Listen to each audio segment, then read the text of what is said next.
Another 1201 Beyond review here. I recently saw Justice League and wow, this is a train wreck of a film. First of all, I don't even know if I can call it a film, because this is clearly multiple films all stitched together, making it a Frankenfilm. The disparity between the Zack Snyder footage and the Joss Whedon footage is night and day. Literally. I'll get back to that in a little bit. But the Zack Snyder footage, you can see it's fighting with the Joss Whedon footage. There is no even tone in this movie. The tone is all over the place. The humor is forced. The story is ridiculous. This script is so bad. Now, to be fair, I don't know if I can accurately judge the movie and its plot holes based on what's been released, because half of the movie trailers are not in this movie. We know of tons of deleted scenes and deleted subplots. So until this comes out on Blu-ray, I'm not 100% sure I can accurately rate the movie. But the movie that was released to theaters, I will say, is a goddamn train wreck. This thing is just a toxic waste fire. Part of that problem is Warner Brothers trying so hard to save this movie. Joss Whedon, as everybody knows, is a director and writer I just dislike on every conceivable level. Don't find his humor funny. I hate his characterizations, and his footage sticks out like a sore thumb in this. It is so ridiculously obvious which scenes Whedon shot and which scenes Snyder shot.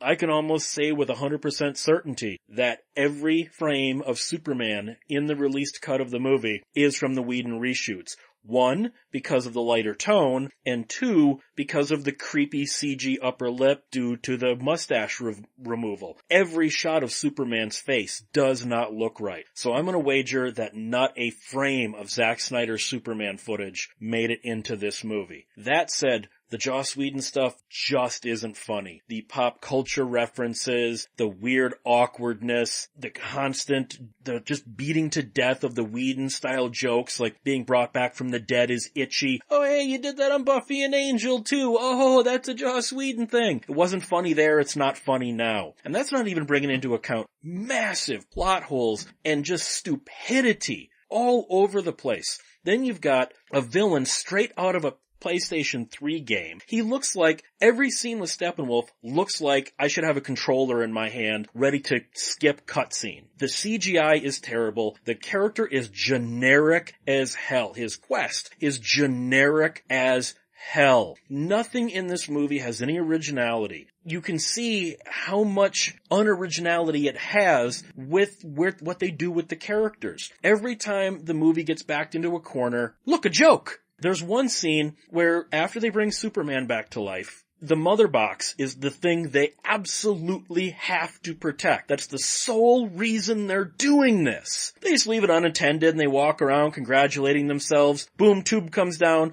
I literally half expected Steppenwolf to go, yoink, which would have been in Joss Whedon's wheelhouse. That's the kind of humor he would have used. Yeah, that was more important than protecting the fucking mother box. Then speaking of that, okay, in the battle 5,000 years ago with the Amazons, the Atlanteans and all that, there's a Green Lantern. And that's actually kind of a neat little scene. The Green Lantern gets killed. So where the hell is whoever the Green Lantern is, the Green Lantern of Earth, for this battle? Whether it's Abby and Sewer, if you want to still do the Hal Jordan origin, or if it's Jon Stewart or Guy Gardner or, good God, Kyle Rayner, or any of them, where is the Green Lantern? Why is he not helping with this? That's literally his job, to help them do this. You have to explain where the hell the Green Lantern Corps is in this. Why would they only send one Green Lantern? This literally could change the fate of the universe if Steppenwolf wins.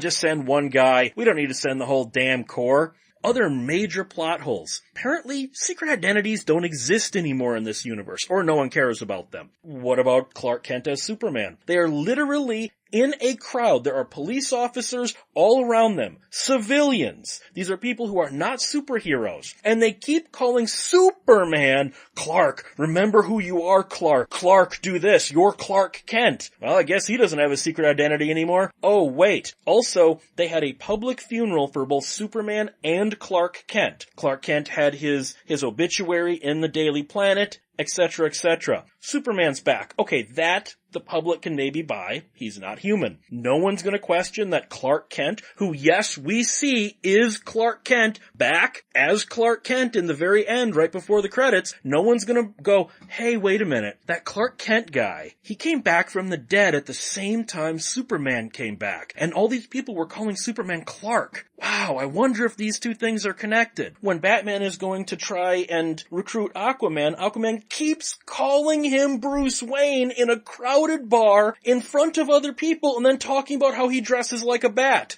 Again, fuck secret identities, I guess. I mean, at this point, I'm surprised they didn't just go to the museum where Diana Prince was and be like, hey, Wonder Woman, we need you. Jesus Christ. Then there are scenes I swear are edited out of order. When Bruce Wayne has his insider at prison tell him when Barry Allen shows up to meet his dad, the guy hits that symbol and calls Bruce Wayne.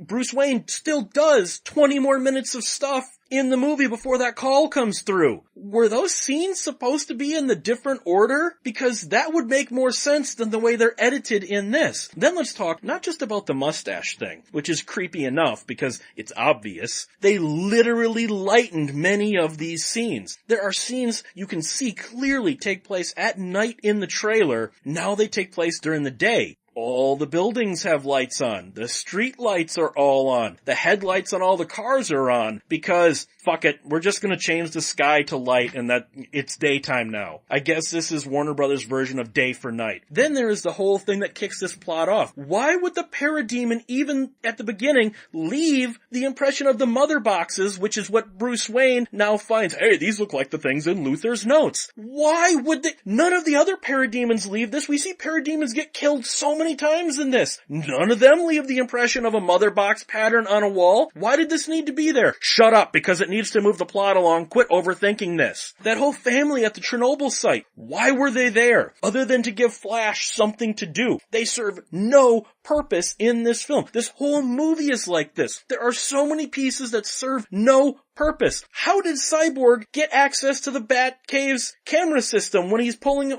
his hands apart? How? Fuck you, quit asking questions. This is a god-awful train wreck of a movie. I'm hoping, I know Aquaman is already in the can, but I'm hoping this is the death of the DC universe on film because this is terrible. This is a god-awful film, and maybe I'm curious to see Zack Snyder's version. The one that Warner Brothers deemed unreleasable.